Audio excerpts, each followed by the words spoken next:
എല്ലാവർക്കും സുഖമാണെന്ന് വിശ്വസിക്കുന്നു. എങ്കിലും ഇല്ലാത്തത് വളരെ ചുരുക്കമാണ്. അപ്പോൾ വാഹനം ഉള്ള ആളുകളും വാഹനം ഓടിക്കുന്ന ആളുകളും അറിഞ്ഞിരിക്കേണ്ട വളരെ പ്രധാനപ്പെട്ട ചില മുന്നറിയിപ്പുകളാണ് കേന്ദ്ര സംസ്ഥാന സർക്കാരുകൾ മുന്നോട്ട് വെച്ചിട്ടുള്ളത്. ഇതാണ് ഈ ഒരു വീഡിയോയിൽ നിങ്ങളുമായി പങ്കുവെക്കുന്നത്. വളരെയധികം ശ്രദ്ധിക്കേണ്ട കാര്യങ്ങളാണ്. അതായത് ലൈസൻസിനെ ബാധിക്കുന്ന കാര്യങ്ങളാണ്. വാഹനങ്ങൾ പിടിച്ചെടുക്കുന്ന നടപടികൾ ഉണ്ടാകും. അതുപോലെ തന്നെ ടോൾ ബൂത്തുകളിൽ അധികം തുക നിങ്ങൾ നൽകേണ്ടി വരും. ഇത് ഉൾപ്പെടെയുള്ള അറിയിപ്പുകളാണ്. വീഡിയോയുടെ വിശദമായ വിവരങ്ങളിലേക്ക് കടക്കുന്നതിന് മുമ്പ് കൂടുതൽ ആളുകളിലേക്ക് ഇൻഫർമേഷൻ എത്താൻ വേണ്ടി തീർച്ചയായിട്ടും നിങ്ങൾ ലൈക്ക് ചെയ്ത് കാണുക. ഫേസ്ബുക്കിലൂടെ കാണുന്ന ആളുകൾ ഫോളോ എന്ന ഭാഗത്ത് ക്ലിക്ക് ചെയ്യുക. വീഡിയോയുടെ വിശദമായ വിവരങ്ങളിലേക്ക് വരാം. വാഹനങ്ങളുടെ പൊല്യൂഷൻ സർട്ടിഫിക്കറ്റിനുള്ള ഫൈൻ 2000 രൂപയാണ്. അത് 250 രൂപയാക്കി അടക്കാൻ കഴിയും. ഇത് പല ആളുകൾക്കും അറിയില്ല. പലർക്കും ഉള്ള ഒരു സംശയം കൂടിയാണിത്. ഇതിനുള്ള ഉത്തരമാണ് ഇപ്പോൾ കേരള പോലീസ് നൽകുന്നത്. എന്താണ് പൊല്യൂഷൻ സർട്ടിഫിക്കറ്റ് അഥവാ PUC? വാഹനത്തിന്റെ മലിനീകരണ തോത് പരിശോധിച്ച ശേഷം വാഹന ഉടമക്ക് നൽകുന്ന സർട്ടിഫിക്കറ്റാണ് പൊല്യൂഷൻ അണ്ടർ കൺട്രോൾ എന്ന PUC. വാഹനങ്ങൾ സൃഷ്ടിക്കുന്ന മലിനീകരണത്തെക്കുറിച്ചുള്ള വിവരങ്ങൾ അവ നിശ്ചിത പരിധിയിലാണോ എന്ന് സർട്ടിഫിക്കറ്റ് വ്യക്തമാക്കും. ഇതുകൂടാതെ സർട്ടിഫിക്കറ്റിൽ കാർ, ബൈക്ക് അല്ലെങ്കിൽ മറ്റേതെങ്കിലും വാഹനത്തിന്റെ രജിസ്ട്രേഷൻ നമ്പർ, ടെസ്റ്റ് വാലിഡിറ്റി കാലയളവ്, PUCയുടെ സീരിയൽ നമ്പർ, എമിഷൻ ടെസ്റ്റ് നടത്തിയ തീയതി, വാഹനത്തിന്റെ എമിഷൻ റീഡിംഗ് എന്നിവയും ഇതിലുണ്ടാകും.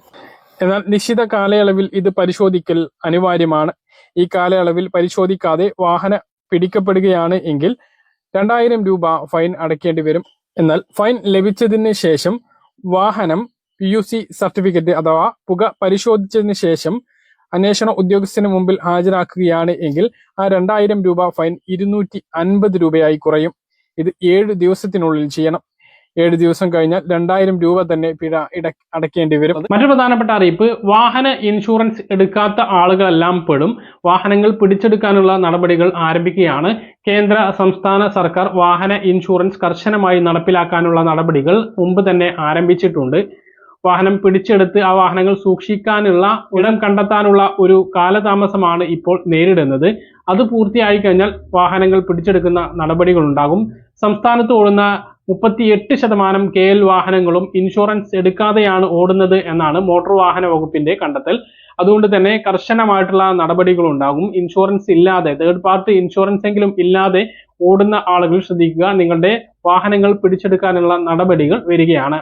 മാത്രമല്ല, വാഹനം ഉപയോഗിക്കുന്ന ആളുകൾ പ്രധാനമായിട്ടും ഗൗരവത്തിലെടുക്കേണ്ട കാര്യമാണ്, ഇൻഷുറൻസ് ഇല്ലാതെ നമ്മുടെ വാഹനം അപകടത്തിൽപ്പെട്ട് ഒരാൾക്ക് മരണം സംഭവിക്കുകയാണ് എങ്കിൽ ആ ആളുടെ കുടുംബത്തിന് നൽകുന്ന നഷ്ടപരിഹാരം നമുക്ക് താങ്ങാൻ കഴിയുന്നതിനും അപ്പുറമായിരിക്കും. ആളുടെ പ്രായം, അതുപോലെ തന്നെ ജോലി, ആശ്രിതരുടെ എണ്ണം, മക്കളുടെ പ്രായം, ഇതൊക്കെ കണക്കിലെടുത്തായിരിക്കും കോടതി നഷ്ടപരിഹാര തുക വിധിക്കുക. വലിയ ലക്ഷങ്ങൾ മുതൽ കോടികൾ വരെ വരാം. നമ്മുടെ വീട് വിറ്റാൽ പോലും നൽകാൻ കഴിയാത്ത ഒരു സാഹചര്യത്തിലേക്ക് വരും. അതുകൊണ്ട് തന്നെ മിനിമം നിങ്ങൾ ഉപയോഗിക്കുന്ന വാഹനത്തിന് 3rd ക്ലാസ് ഇൻഷുറെങ്കിലും എടുക്കാൻ വേണ്ടിയിട്ട് ശ്രദ്ധിക്കുക. വളരെ ഗൗരവമുള്ള കാര്യമാണ്. മറ്റൊന്ന്, നമ്മുടെ ലൈസൻസിന്റെ കാലാവധി കഴിഞ്ഞ് ലൈസൻസ് പുതുക്കുന്ന സമയത്ത് എത്ര സമയത്തിനുള്ളിലാണ് പുതുക്കേണ്ടത് എന്ന് പല ആളുകൾക്കും അറിയില്ല. എന്ന് മുതലാണ് പുതുക്കേണ്ടത് എന്നും അറിയില്ല. അതേക്കുറിച്ചാണ് പറയുന്നത്. അതായത് നമ്മുടെ ലൈസൻസിന്റെ കാലാവധി തീരുന്നതിന് 1 വർഷം മുമ്പ് തന്നെ നമുക്ക് ലൈസൻസ് പുതുക്കുന്നതിന് വേണ്ടിയിട്ട് അപേക്ഷ സമർപ്പിക്കാം. ലൈസൻസ് പുതുക്കിയെടുക്കാം. ഇനി ലൈസൻസ് കാലാവധി തീർന്നതിന് ശേഷം നമുക്ക് പുതുക്കുന്നതിന്, പിഴ കൂടാതെ പുതുക്കുന്നതിന് 1 വർഷത്തെ സമയമുണ്ട്. പക്ഷേ ആ പുതുക്കാത്ത കാലയളവിൽ നമുക്ക് വാഹനം ഓടിക്കാൻ അവകാശമില്ല എന്നുള്ളതാണ്. ലൈസൻസിന്റെ കാലാവധി തെറ്റിയിട്ട് നമ്മുടെ വാഹനം ഓടിക്കുമ്പോൾ പിടിക്കപ്പെടുകയാണ് എങ്കിൽ പിഴ നൽകേണ്ടി വരും. ഇങ്ങനെയാണ് ലൈസൻസ് പുതുക്കുന്നതുമായി ബന്ധപ്പെട്ട വിവരങ്ങൾ. സാമ്പത്തിക ലാഭത്തിനു വേണ്ടി സ്വകാര്യ വാഹനങ്ങൾ വാടകയ്ക്ക് നൽകുന്നവർക്കെതിരെ മോട്ടോർ വാഹന വകുപ്പ് നടപടി ഘടിപ്പിക്കുന്നു.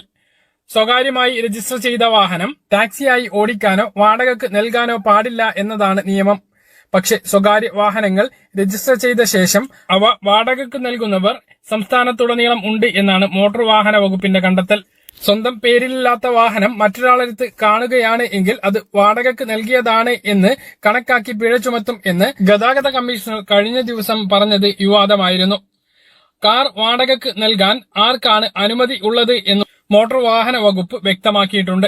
നിയമപ്രകാരം സ്വകാര്യ വാഹനങ്ങൾ ഒരിക്കലും വാടകയ്ക്ക് നൽകാൻ സാധിക്കില്ല. വാടകയ്ക്ക് നൽകണമെങ്കിൽ ടാക്സിയായി മാറ്റേണ്ടി വരും. അല്ലാതെ ഉള്ളത് റെന്റ് ക്യാബ് സംവിധാനമാണ്.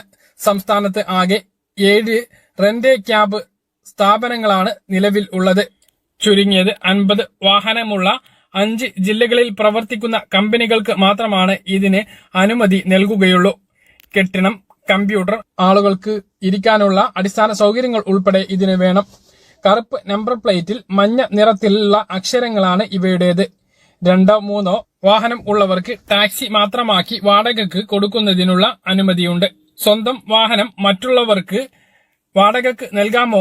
എന്തൊക്കെ കാര്യങ്ങൾ ഇതിനു വേണ്ടി ചെയ്യണം? മോട്ടോർ വാഹന വകുപ്പ് ആ കാര്യത്തിൽ പറയുന്നത് ഇങ്ങനെയാണ്.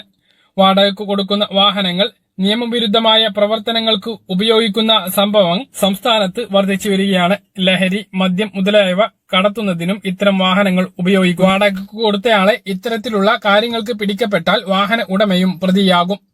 ചെറിയ സാമ്പത്തിക ലാഭം ലക്ഷ്യമിട്ട് ഇത്തരക്കാർക്ക് വാഹനങ്ങൾ നൽകുമ്പോൾ ഉടമകളും കുറെ കാലം കേസുമായി നടക്കേണ്ടി വരും. വാഹനവും നഷ്ടപ്പെടും. പലപ്പോഴും തേർഡ് പാർട്ടി ഇൻഷുറൻസ് മാത്രമാണ് ഇത്തരം വാഹനങ്ങൾക്കുണ്ടാകുക. അപകടം നടക്കുകയാണ് എങ്കിൽ വാഹനത്തിലുള്ളവർക്കോ വാഹനത്തിനോ ഇൻഷുറൻസ് ലഭിക്കാറില്ല. മറ്റൊരാളെ ഇടിക്കുകയാണെങ്കിൽ അവർക്ക് മാത്രമാണ് ഇൻഷുറൻസ് ലഭിക്കുക. അങ്ങനെയുള്ള വാഹനങ്ങൾ പലപ്പോഴും കൃത്യമായി അറ്റകുറ്റപ്പണി നടത്താത്തവയാണ് എങ്കിൽ അപകട സാധ്യത കൂടുതലാണ്. സ്വകാര്യ വാഹനങ്ങൾ വാടകയ്ക്ക് നൽകുന്നത് ആവർത്തിച്ചാൽ രജിസ്ട്രേഷൻ റദ്ദാക്കുമെന്നും മോട്ടോർ വാഹന വകുപ്പ് അറിയിച്ചു.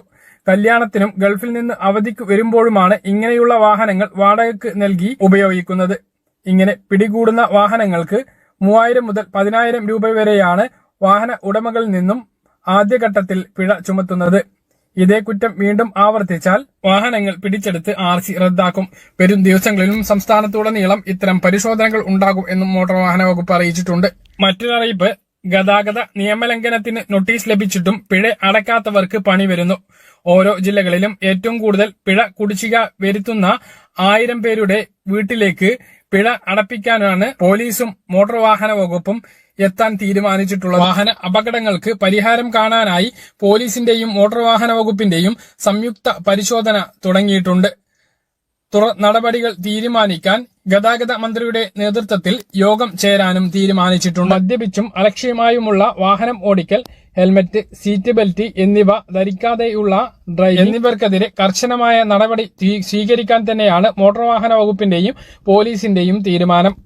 രാത്രി ഡ്രൈവർമാർക്ക് ചൂട് കാപ്പി നൽകുന്നത് അടക്കമുള്ളതും പരിശോധനയുടെ ഭാഗമാക്കും. കാര്യങ്ങൾ കൃത്യമായിട്ട് മനസ്സിലാണെന്ന് കരുതുന്നു. ഇതുപോലെ ഇൻഫർമേഷൻ ലഭിക്കാൻ ചാനൽ സബ്സ്ക്രൈബ് ചെയ്യുക, ബെൽ ഐക്കൺ എനേബിൾ ചെയ്ത് വെക്കുക. മറ്റൊരു വീഡിയോയുമായി നമുക്ക് കാണാം. ബൈ.